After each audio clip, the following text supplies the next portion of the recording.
நேர்மையின் குரலாய் பிரதிபலிக்கும் யூரோ சேனலர்களுக்கு வணக்கம். கடந்த 2 வாரங்களா பார்த்தீங்கன்னா, நம்ம ரெவென்யூ டிபார்ட்மெண்ட் முதல் வாரத்திலும் 2வது வாரம் மின்துறை சம்பந்தமா சில விஷயங்கள் எப்படிலாம் ஊழல் நடக்குது, எப்படி லஞ்சத்தை கண்ட்ரோல் பண்ண முடியும்னு சொல்லிட்டு நம்ம 2 வாரமா சொல்லியிருந்தோம். 3வது வாரமா இந்த வாரம் முக்கியமான டிபார்ட்மெண்ட் கார்ப்பரேஷன் டிபார்ட்மெண்ட், மாநகராட்சி, நகராட்சி, தமிழ்நாடு முழுவதும் அதிகமா லஞ்சம் கொளிக்கிற ஒரு முக்கியமான டிபார்ட்மெண்ட்ல இந்த கார்ப்பரேஷன் டிபார்ட்மெண்ட்டும் ஒன்று. ஸோ இதுல எங்கெங்கெல்லாம் எப்படிலாம் லஞ்சம் நடந்துட்டு இருக்கு அப்படின்ற விஷயத்துக்காக நம்ம ஆராய்ந்தோம். இதுல பாத்தீங்கன்னா நேற்று கடந்த 2 நாட்களா பாத்தீங்கன்னா துப்புரவு பணியாளர்கள் போராட்டம் பண்றதை பார்க்க முடியுது. இப்போ இருக்க அரசு கூட திரும்ப அவங்கள போய் கைது பண்றாங்க. எதுக்காக துப்புரவு பணியாளர்கள் போராட்டம் பண்ணியிருக்காங்கன்னு பார்க்கும்போது டெம்பரரி ஸ்டாஃபை கன்ஃபார்ம் பண்ணோம், 2வது ஊதிய உயர்வுக்காக போராட்டம் பண்றாங்க. இது ஆக்சுவலா இதே திமுக இருக்கும்போது மாண்புமிகு அப்போ இருந்த முதல்வர் ஸ்டாலின் அவர்கள் கூலி படத்துக்கெல்லாம் போய் பார்க்க டைம் இருக்கு, இவங்களுடைய போராட்டத்தை ஒரு எட்டு பார்க்க முடியல அப்படின்னு சொல்லி சொன்னது யாருன்னா இப்போ இருக்கக்கூடிய மாண்புமிகு முதல்வர் அவர்கள். இந்த வார்த்தையை அப்போ சொன்னாரு. இப்போ இவங்க ஆட்சியிலையும் இதே மாதிரி போராட்டம் நடக்குது. இதுக்குள்ள அதே மாதிரி குண்டு கட்டா கைது பண்ணி உள்ள கொண்டு போறாங்க. ஸோ இதெல்லாம் ஒரு பக்கம் இருக்கையில் தாவேகா அரசுக்கு சில விஷயங்கள் கார்ப்பரேஷன்ல எப்படிலாம் ஊழல் நடக்குது, லஞ்சங்கள் எப்படிலாம் போயிட்டு இருக்கு அப்படின்றதுக்காக புரிதல். கடந்த 5 ஆண்டுகளா கிடையாது, கடந்த 35 ஆண்டுகளா கார்ப்பரேஷன் டிபார்ட்மெண்ட்ல எப்படி டிசைனா கொள்ளடிச்சிருக்காங்க அப்படின்றத புரிதலுக்காக உங்களுக்கு ஃபர்ஸ்ட் ரீசெண்டாக பார்க்கலாம். சென்னையில் இருக்கக்கூடிய டிராஃபிக் சிக்னல் இருக்கக்கூடிய முக்கியமான இடங்கள்ல வெயிலுக்காக டிராஃபிக் சிக்னல் அந்த 120 செகண்ட் ஒரு இடத்துலையும் சில இடத்துல 80 செகண்ட் நிற்கிறோம் இல்லைங்களா. அந்த நிற்கிற இடத்துல பார்த்தீங்கன்னா மேலே ஒரு மேற்கூரை மாதிரி ஒரு பச்சை கலர்ல ஒரு துணி போட்டு அது ஹீட்டை அப்சர்வ் பண்ணிட்டு அந்த வெளிச்சம் மட்டும் அப்படியே இருக்கும், ஆனால் ஹீட்டை ஓரளவுக்கு அப்சர்வ் பண்ணுறோம் அந்த துணி. அந்த மாதிரி ஒரு ஸ்பெஷல் துணி போட்டிருக்காங்க. இது பார்த்தீங்கன்னா 100லேருந்து 200 மீட்டர் அகலமும் 25லேருந்து 40 மீட்டர் கணக்கில் தான் இது போட்டிருக்காங்க. ஆக்சுவலாக இதுக்கான ஆக்சுவல் சைஸ் என்னன்னு சொல்லி பார்த்துட்டு கொஞ்சம் வெரிஃபை பண்ணுங்க. இது 100 மீட்டர் 200 மீட்டர் லென்த்தா இல்லை 500 மீட்டர் லென்த்தா அப்படின்றத விசாரிங்க. ஏன்னால் ஃபிசிக்கலாக நிறைய இடத்துல பார்த்தீங்கன்னா வெறும் 100 மீட்டர் தான் போட்டிருக்காங்க, சில இடத்துல வெறும் 80 மீட்டர் தான் போட்டிருக்காங்க. ஆனால் ஜியோ படி என்ன மீட்டர் கணக்குன்றதை தயவு செய்து உட்காந்து வெரிஃபை பண்ணுங்க. சென்னை முழுக்கும் அந்த மாதிரி போட்டதா கணக்கு. நான் ஃபார் எக்ஸாம்பிள் ஒரு 5-6 இடத்துல போய் பார்த்தேங்க. மேஜரா எல்லா இடத்த விட அண்ணா நகர்ல ஒரு 4 ஜங்ஷன், அண்ணா நகர் ரவுட்டனா ஜங்ஷன் சொல்றாங்க, அந்த ஜங்ஷன்ல 4 இடத்துலயுமே அந்த மாதிரி நிழல் துணி போட்டிருக்கணும். ஆனா ஒரு இடத்துல போட்டிருக்காங்க, மிச்சம் 3 இடத்துல போடல. ஆனா 4 இடத்துல போட்ட மாதிரி ரெக்கார்ட் இருக்கிறதா அங்க இருக்க நபர்கள் சொல்றாங்க. இது என்னன்றது கொஞ்சம் ஆராய்ந்தா நல்லா இருக்கும். இதுல ஊழல் நடந்திருக்கா? மிகப்பெரிய ஊழல் நடந்திருக்கு. ஏன்னா ஒவ்வொரு இடத்துலையும் அந்த பச்சை துணி மேலே போடுறாங்க இல்லைங்களா, அதுக்கு ஒவ்வொரு இதுக்கு 3 ரீஃபர், அதாவது இரும்பு ரீஃபர் போட்டு அதுக்கு மேலே தான் அந்த துணியை ரொம்ப சாமர்த்தியமாக கட்டியிருக்காங்க. அதுவும் பார்த்தீங்கன்னா நல்லா காற்றடிச்சா அந்த துணி ஆட்டோமேட்டிக்காக கிழிஞ்சிருக்கு. பெரும்பாலான இடத்துல போட்ட இடம்லாம் உடனே கிழிஞ்சு போச்சுன்னு வர நிறைய நியூஸ் சொல்லுது. இதுக்கு எவ்வளோ பட்ஜெட் அலாட் ஆச்சு, ஆக்சுவலாக எவ்வளோ, நான் முதல்ல சொன்ன மாதிரி 30 மீட்டர் 20 மீட்டரா இல்லை 200 மீட்டர் 100 மீட்டரா அப்படின்ற கணக்கு வழக்குகள் தெளிவாக நீங்கள் கண்டுபிடிச்சிங்கன்னா மிகப்பெரிய ஊழல் அது நடந்திருக்கு. எந்தெந்த கான்ட்ராக்டர் எப்படி எடுத்திருக்காங்க, சென்னை ஃபுல்லாக கான்ட்ராக்டர்னு உங்களுக்கு தெரியும். அடுத்தபடியாக டிரான்ஸ்ஃபார்மர் நம்ம எல்லாருக்கும் தெரியும். தமிழ்நாடு முழுவதும் பார்த்தீங்கன்னா மாண்புமிகு ஸ்டாலின் அவர்கள் ஆட்சியில் எல்லா டிரான்ஸ்ஃபார்மருக்கும் அந்த டிரான்ஸ்ஃபார்மர் ப்ரொடெக்ஷனாக இருக்கணும். ஏன்னா மக்கள் போகும்போது வரும்போது தட்டுப்படுது அப்படின்றதுக்காக அந்த டிரான்ஸ்ஃபார்மர் சுற்று வரவோட ஒரு 1.5 அடி 2 அடிக்கு ஒரு செவரு எழுப்பிடுறாங்க. அதுக்கு மேலே இரும்பு தகடு, கிட்டத்தட்ட 12 அடி லென்த்துக்கு இரும்பு தகடு போட்டிருக்காங்க. அந்த தகடு பார்த்தீங்கன்னா சில இடத்துல 2 mm திக்னஸ், சில இடத்துல 3 mm திக்னஸ், சில இடத்துல 4 mm திக்னஸ்ல அந்த தகடு போட்டிருக்காங்க. அந்த தகடுலையும் டிசைனாக தமிழ் போட்டிருப்பாங்க. ஒரு மாவட்டத்துக்கு தொகுதிக்கு ஏற்ற மாதிரி அந்த தொகுதி என்ன ஃபேமஸான விஷயமோ அதுக்கேற்ற டிசைன்ஸ்லாம் பண்ணி நல்லா தகடு சூப்பராக போட்டு வச்சிருக்காங்க. அதுக்கு தகடு வேலை செஞ்சாங்களாம் பார்த்தீங்கன்னா கண்டிப்பாக தகடு வேலை மிகப்பெரிய வேலை நடந்திருக்கு.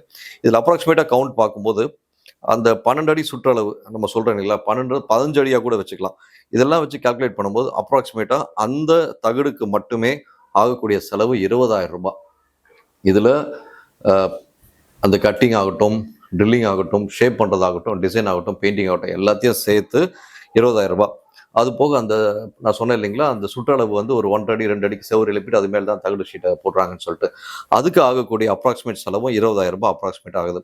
ப்ளஸ் லேபர் ஒரு 4லேருந்து 5 பேர் இல்லை 6 பேர் கூட வேலை செய்யணுமே, 3 நாள் வேலை செஞ்சாங்க. அதுக்கான மொத்த செலவு 20,000 ரூபாய். ஓவராலாக 60,000 ரூபாய் தான் மொத்த செலவு ஆகுதுங்க. ஒரு டிரான்ஸ்ஃபார்மருக்கு ஒரு இடத்துல அந்த 2 அடி செவரு எழுப்பி ஒரு 15 அடி சுற்றளவு உள்ள ஒரு அந்த இரும்பு தகடு போடுறதுக்கு. இதில் பெரிய தகடு வேலை என்ன செஞ்சுருக்காங்கன்னா, ஒரு டிரான்ஸ்ஃபார்மருக்கும் அந்த மாதிரி ஒரு இது போடுறதுக்கு அப்ராக்சிமேட்டாக 1,50,000 2 லட்சம் ரூபாய் வந்து எஸ்டிமேட் கொடுத்து அந்த வேலைகள் முடிச்சிருக்காங்க. ஓரளவுக்கு தமிழ்நாடு முழுக்க எல்லாமே வந்து இந்த வேலையை செஞ்சு, இது இபி டிபார்ட்மெண்ட்டாக பார்த்தீங்கன்னா கிடையாது. இந்த தகுடு வேலை செஞ்சது வந்து கார்பரேஷன் டிபார்ட்மெண்ட். ஸோ ஒரு தொகுதியில் அப்ராக்சிமேட் நான் 12 தொகுதியில் இருக்குன்னு வச்சுக்கோங்களேன். இங்கே எவ்வளோ டிரான்ஸ்ஃபார்மர் இருக்குன்னு 100லேருந்து 120 டிரான்ஸ்ஃபார்மர் இங்கே இருக்குது. ஒரே ஒரு தொகுதியில் 100லேருந்து 120 140 வரைக்கும் டிரான்ஸ்ஃபார்மர் இருக்குன்னு வச்சுக்கோங்களேன்.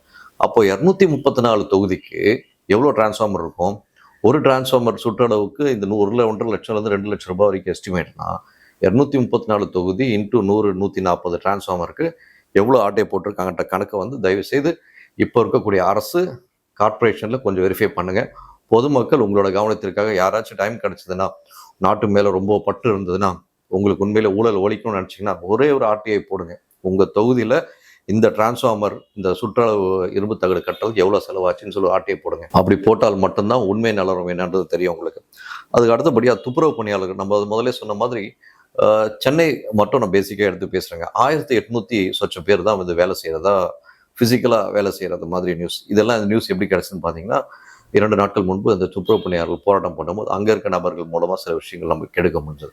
அதில் பார்த்தீங்கன்னா ஒரு சிலர் சொல்கிறாங்க, சார் நாங்களாம் படிக்காதவங்க சார், 10,000 பேர் வேலை செய்கிற மாதிரி கணக்கு வச்சுருக்காங்க சார். ஒரு சிலர் சொல்கிறாங்க 20,000 பேர் வேலை செய்கிற மாதிரி கணக்கு இருக்குது, ஆனால் நாங்கள் 1800 பேர் தான் சென்னை முழுக்க வேலை செய்கிறோம் அப்படின்றாங்க. இது உண்மையிலே ஷாக்கிங்காக இருக்குது. இதோட உண்மைத்தன்மை என்னன்றது நமக்கு தெரியாது. நம்ம 19 போகிற வாக்கில் இது சொல்லிட்டு போகிறோன்றது கிடையாது. ஆனால் இந்த சொல்லுக்கு பின் ஏதோ இருக்குது. அவங்க சொல்கிறாங்கன்னா ஒரு விஷயத்துக்காக போராடுறாங்க, நியாயத்தன்மை இருக்கும்.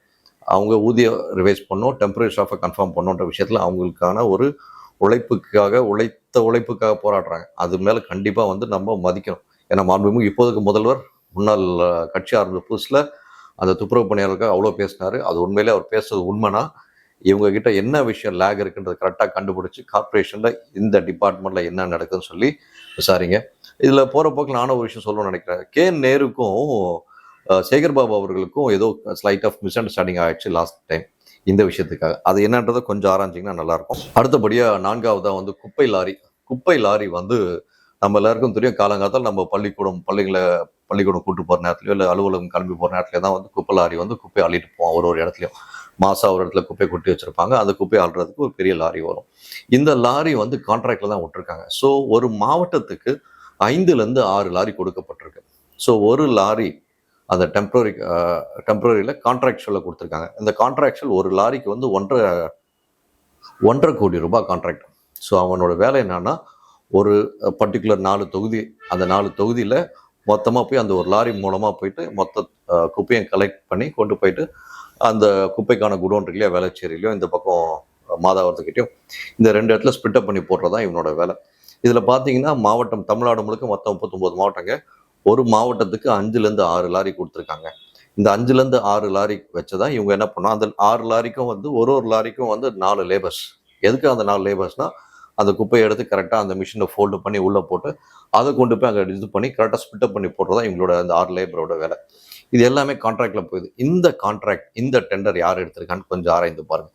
ஏன்னா ஒரு லாரியோட மொத்த விலையே 35லேருந்து 40 லட்சம் தான். அப்படி இருக்கும் தருவாயில் கான்ட்ராக்ட் ஏன் 1.5 கோடி ரூபாய்க்கு போகுது ஒரு கான்ட்ராக்ட் ஒரு லாரிக்கு? அப்படின்னு பட்சத்தில் ஒரு மாவட்டத்துக்கு 5லேருந்து 6 லாரி, ஸோ 39 மாவட்டத்துக்கு எவ்வளோ அமௌண்ட் ஆகுதுன்றது பாருங்கள். ப்ளஸ் 6 லேபருக்கு மேக்ஸிமம் ஒரு லேபருக்கு 15,000 போடுங்களேன். 15,000 போட்டால் கூட கிட்டத்தட்ட ஒரு 1 லட்ச ரூபாய்க்குள்ளேயே தான் வரும். இந்த 6 லேபர்ஸ்க்கு டிரைவரோட சேர்த்து நான் சொல்ல வரேன். 1 லட்ச ரூபாய் மட்டும் தான் மேக்ஸிமம் வரும் அதுக்கான ஒரு மாதத்துக்கான செலவு. இது போக ஒரு லாரியும் கவர்மெண்ட்டுக்கு சொந்தமாகுது. 35 லட்சம் 40 லட்சம் கொடுத்து வாங்கலாம். அது போக எல்லாமே தங்களுடைய ஓன் கண்ட்ரோலில் கொண்டு வரலாம். அதை விடுத்து ஏன் தனியார் மயம் கொடுத்து தனியார்கிட்ட 1.5 கோடி ரூபாய் கொடுத்து ஒரு லாரிக்கு அலாட்மெண்ட் பண்ணுறாங்கன்றது தெரியல.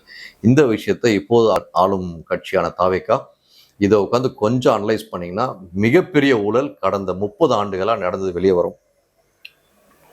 அடுத்தபடியாக திமுக அரசில் வந்து லாஸ்ட் டைம் வந்து ஒரு மிகப்பெரிய விஷயம் கொண்டு வந்தாங்க. உண்மையிலே பாராட்டத்தக்க விஷயம் என்னென்னா, அந்த எலக்ட்ரிக் ஆட்டோ, அந்த ஆட்டோ மூலமாக வந்து வீட்டுக்கு வந்து ஒரு குப்பை குறையர் வந்து எடுத்துகிட்டு போய் அந்த ஆட்டோவில் போட்டு கொண்டு போயிட்டுருக்காரு. சென்னையில் ரொம்ப நல்லா சிறப்பாக பண்ணிகிட்ருக்காங்க. அதில் மாற்றுக்கிறது இல்லை. தமிழ்நாடு முழுக்க இதே மாதிரி நிறைய ஆட்டோக்கள் வாங்கியிருக்காங்க. ஆயிரக்கணக்கில் ஆட்டோ வாங்கியிருக்காங்க. அந்த ஆட்டோ வாங்கினதோட ஒரிஜினல் ரேட் என்ன, அங்கே கோட் பண்ண ரேட் என்ன, வந்த ரேட் என்ன, டெண்டர் விட்ட ரேட் என்ன, இதை மட்டும் கொஞ்சம் அலசி பாருங்களேன். மிகப்பெரிய ஊழல் நடந்திருக்கு இதில் அப்படின்னு நம்ம சொல்லுங்க. அங்கே வந்தவங்க சில கருத்துக்கள் தெரிவித்தாங்க. அதுக்கு அடுத்தபடியாக மேன்ஹோல், அதாவது சஸ்பெண்ட் சொல்லுவாங்க, இல்லைனா அந்த ஒவ்வொரு வீட்டுக்குன்றதை விட ஒரு சின்ன சின்ன வீடுகள் இருக்க இடத்துல 10 வீடுக்கு ஒரு இடத்துல ஒரு சஸ்பெண்ட் மேனுவல் மாதிரி போட்டிருப்பாங்க. இதில் வந்து சில பிரைம் ஏரியாவில் பார்த்தீங்கன்னா அந்த ஜாலி போட்ட இடம்லாம் இருக்கும். அதெல்லாம் எதுக்காகனா நீர் கழிவு நீராகட்டும் மழை நீராகட்டும் தனியாக பிரித்து போகிறதுக்கும் சொல்லி தனித்தனியாக போட்டிருப்பாங்க. இதில் வந்து மிகப்பெரிய ஒரு முறைகேடு அப்படின்றத விட ஹால்ஸ் ரோட், சென்னையில் ஹால்ஸ் ரோடு இடத்துல நான் பார்த்துருக்கேங்க. இந்த கீழ்பாக்கில் தான் இருக்குது ஹால்ஸ் ரோடு. அங்கே வந்து பார்த்தீங்கன்னா ஒரு 10 அடி இல்லை 12 அடிக்கு ஒரு இடத்துல தான் வந்து அந்த இரும்பால் செய்யப்பட்ட அந்த ஜாலி போட்ட அந்த ட்ரைனேஜ் போகிற இது போடுவாங்க. இங்கே பார்த்தீங்கன்னா 1.5 அடி 2 அடி கேப்லேயே வந்து அவ்வளோ மேனுவல் இது போட்டிருக்காங்க. எதுக்காக அந்த மேனுவல் பாயிண்ட்டுன்னு பார்த்தா அவங்க சொல்கிறாங்க ஒரு வீட்டுக்கு அடப்பு ஜாஸ்தியாக இருக்குது, இந்த இடத்துல பெரிய பெரிய வீடு எல்லாம், அதனால் அந்தந்த வீட்டுக்கு தனித்தனியாக போட்டிருக்கோம். சரி, ஒரு வீட்டுக்கும் வந்து ஃப்ரண்ட் என்ட்ரன்ஸு 30 அடி 30 அடி இருக்குது. ஆனால் இவங்க எதுக்கு 1.5 அடி 2 அடியில் போட்டிருக்காங்கன்னு தெரியல. இதை உட்காந்து அரசு ஆராய்ந்தால் நல்லாயிருக்கும்.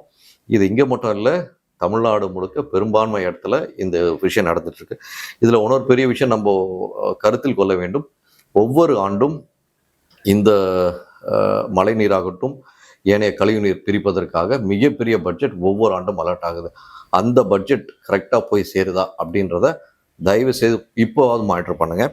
அடுத்தபடியாக நாய்கள், நம்ம எல்லாருக்கும் தெரியும் இந்த தெருநாய் பிரச்சனை தலைவிரிச்சு ஆடிட்டு இருக்குது தமிழ்நாட்டில். கடந்த 8 ஆண்டுகளாக தெருநாய்க்கடி வாங்காத ஒரு முக்கியமான சிலர் கிடையவே கிடையாது. ஒரு தெருவில் குறைஞ்சபட்சம் 2 பேராவது தெருநாய்க்கடி வாங்குறாங்க. அப்படி இருக்கும் சூழலில் நாய்களை அப்புறப்படுத்தினா சுப்ரீம் கோர்ட் ஆர்டர் இருக்குது, நாய்களை அப்புறப்படுத்தவோ இல்லை சாகடிக்கக்கூடாதுன்றது ஒரு சட்டம் இருக்குது. அப்படி இருக்கும் சூழலில் இந்த நாய்களை வந்து கர்த்தடை ஆப்ரேஷன் பண்ணுறோன்னு சொல்லிட்டு கொண்டு போய் பிடிச்சிட்டு போய் ஆப்ரேஷன் பண்ணி திருப்பி கொண்டு வந்து அதே இடத்துல விட்டுறாங்க. ஆனால் என்ன ஒரு ஆக்சுவல் ஃபேக்ட் பார்த்தீங்கன்னா, இப்போது ஒரு பர்டிகுலர் தெருவில் வந்து ஒரு சாதாரண மக்கள் இருக்கக்கூடிய தெருவில் மினிஸ்டர் எம்எல்ஏ எம்பி குடியிருக்க தெருவெல்லாம் கிடையாது. நான் சாதாரண குடிமான் குடியிருக்க தெருவில் ஒரு 10 நாய் இருக்குன்னா அந்த நாய் 10 நாய் கொண்டு போயிட்டு கர்த்தரை கொண்டு வந்து விடும்போது ஒரு 5 நாய் எக்ஸ்ட்ரா விட்டுருப்போம்.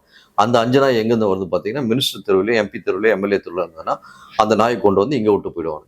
இதுதான் வந்து ரொம்ப விமர்சையாக ரொம்ப சூப்பராக செஞ்சுட்டு வந்துட்டு இருக்காங்க இந்த நாய்களுக்கான ஒரு பட்டாளர்களில் நாய்களுக்கான ஒரு டிபார்ட்மெண்ட் இருக்கு, அந்த டிபார்ட்மெண்ட். இதில் கர்த்தடை ஆப்ரேஷன் பண்ணுறன்ற பேரில் 13 கோடி அலாட்மெண்ட்டும் பண்ணியிருக்காங்க. அது எந்த வருஷம், எப்படி பண்ணாங்க, யார் பண்ணாங்க, அது முறையாக எத்தனை நாய்கள் பண்ணியிருக்காங்கன்னு சொல்லி பார்க்கும்போது ஒரு ரீசெண்டாக கூட யூடியூப் பார்த்து அது உண்மையாக பொய்யான்னு தெரியல, 130 நாய்க்கு கர்த்தடை ஆப்ரேஷன் பண்ணிட்டு 13 கோடி அலாட்மெண்ட் பண்ணியிருக்காங்க அப்படின்னு சொல்லிட்டு ஒருத்தன் போகிற போக்கில் போட்டு விட்டு போயிருக்கான். அந்த மாதிரி நம்ம சொல்ல விரும்பல. தயவு செய்து இப்போது இருக்க அரசு இந்த டாக் மேனர்ஸ்ன்ற இந்த விஷயத்தில் ஆக்சுவலாக எவ்வளோ ஃபண்டு அலாட் ஆச்சு, எவ்வளோ ஃபண்ட் ஃபிசிக்கலாக போய் சேர்ந்தது, எத்தனை நாய்கள் கர்த்தரை ஆப்ரேஷன் பண்ணாங்க அப்படின்றத ஃபிசிக்கலாக வெரிஃபை பண்ண முடியும்னு பார்த்தா கண்டிப்பாக முடியாது. ஆனால் அங்கே இருக்கும் அதிகாரிகளை நோண்டினால் கண்டிப்பாக வெளிச்சத்துக்கு வரும். அதுக்கு அடுத்தபடியாக இன்னொரு முக்கியமான விஷயம் ரோடு, சாலைகள், மக்கள் வசிக்கக்கூடிய சாலைகள் ஆகட்டும், அதெல்லாம் வந்து பார்த்தீங்கன்னா முதல்ல 11 13 சென்டிமீட்டர் திக்னஸ்லாம் போட்டாகணும்னு சொல்லிட்டு ரூல்ஸ் இருக்குது தார் ரோடு போடும்போது. அதே மாதிரி ஒரு தடவை இதுவாக டேமேஜ் ஆயிடுச்சுன்னா திருப்பி அந்த ரோடு போடும்போது கண்டிப்பாக 13 சென்டிமீட்டர் முதல்ல இருந்த ரோடை கம்ப்ளீட்டாக க்ளீன் பண்ணி வைப் பண்ணி எடுத்துட்டு அதுக்கப்புறமா தான் ஃப்ரெஷ்ஷாக போடணும். இவங்க அப்படி கிடையாது, அரை வேலை அம்ட்ட வேலைன்னு சொல்லுவாங்க. அது அம்டனில் குறை சொல்ல, தயவுசெய்து தப்பாக எடுத்துக்குவாங்க, எந்த சமூகத்தை குறை சொல்ல இன்டென்ஷன் கிடையாது. இவங்க செய்கிறது பெரும்பாலான பேட்ச் ஒர்க் தான் மேக்ஸிமம் பண்ணிட்டு இருக்காங்க கடந்த 30 ஆண்டுகளாகவே. சில நேரங்களில் தேர்தல் நேரம் மட்டும் கரெக்டாக சாலை போடுவோம். எந்த நேரத்துக்கு சாலை போடணும்னு அவங்களுக்கு நல்லா தெரியும். ஏன்னா அவங்க பிரச்சாரம் பண்ண வேன் போகணும், கார் போகணும் இல்லைங்களா, அதுக்காக வந்து சேஃப்டிக்காக நல்லா ரோடு அந்த இடத்துல போட்டுப்பாங்க. மிச்ச நேரத்தில் வந்து பேட்ச் ஒர்க் மட்டும் தான் செய்வாங்க. ஸோ பொதுமக்கள் ஆகிய நாம் தான் வந்து ஒவ்வொரு தடவை ரோடு போடும்போது 13 சென்டிமீட்டர் திக்னஸ் கரெக்டாக இருக்கா அப்படின்றத கரெக்டாக நம்ம கிராஸ் செக் பண்ணிக்கணும். இதில் வந்து இன்னொரு முக்கியமான விஷயம் ஸ்ட்ரீட் லைட்ன்ற பேரில் மிகப்பெரிய ஒரு ஃப்ராடுலண்ட் ஆக்டிவிட்டி தமிழ்நாடு முழுக்க நடந்துட்டு இருக்கு. இது என்னன்னு பார்த்தீங்கன்னா, ஏற்கனவே வந்து ஒரு தெருவுக்கு ஒரு குறிப்பிட்ட சதுர அடி இருக்கக்கூடிய தெருவுக்கு இத்தனை ஸ்ட்ரீட் லைட்னு சொல்லியிருக்கேன்.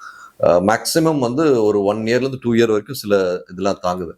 ஆனால் இவங்களோட வேலை என்னன்னா, நல்லா இருக்க டியூப் லைட்டை கூட சில நேரம் கழட்டிட்டு போடும். இப்போலாம் எல்இடியை மாற்றிட்டு வந்துட்டு இருக்கா பெரும்பாலான இடத்துல.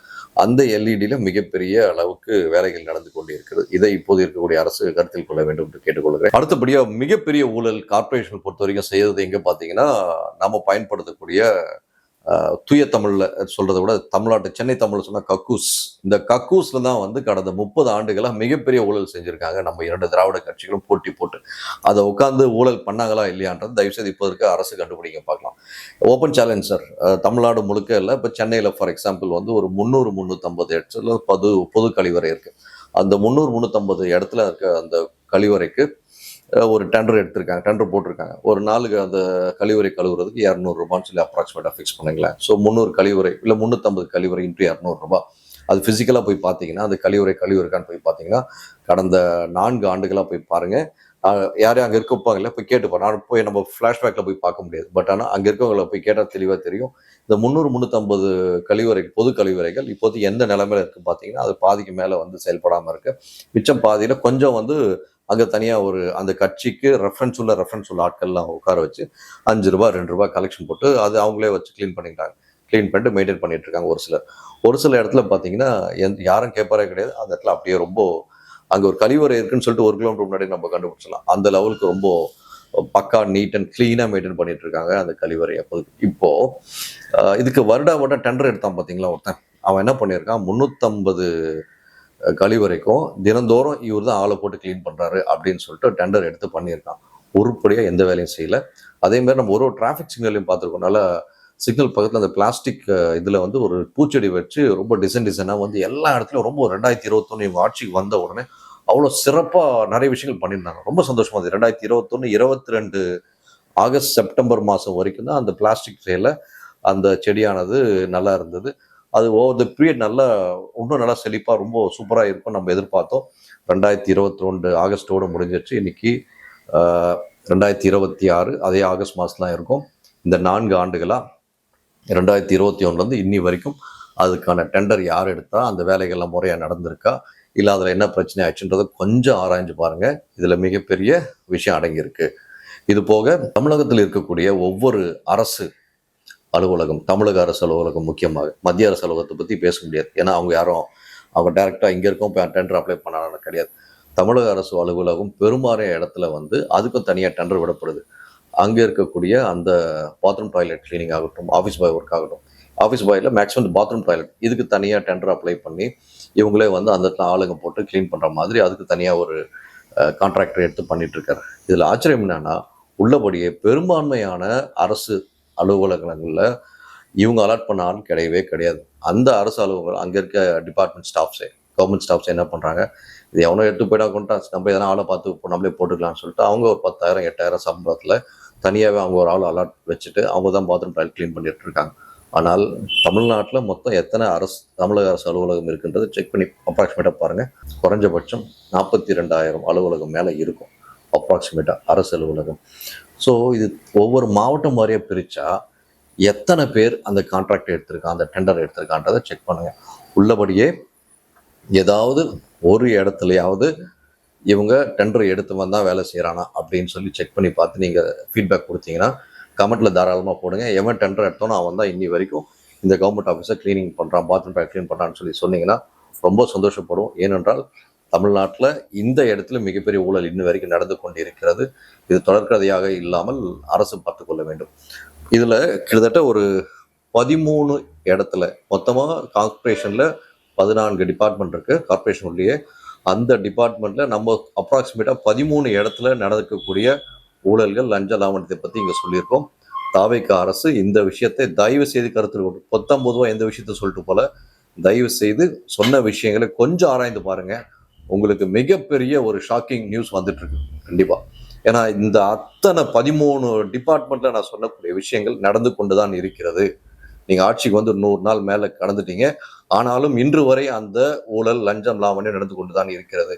இதை நீங்கள் கண்ட்ரோல் செய்யவில்லை என்றால் நீங்கள் ஆட்சியில் தொடர்வது எதற்காக என்பதை நீங்களே மறுபரிசீலனை செய்யுங்கள் என்று தாழ்மையாக கேட்டுக்கொள்கிறேன். மீண்டும் ஒரு சந்தர்ப்பத்தில் சந்திப்போம். நன்றி, வணக்கம்.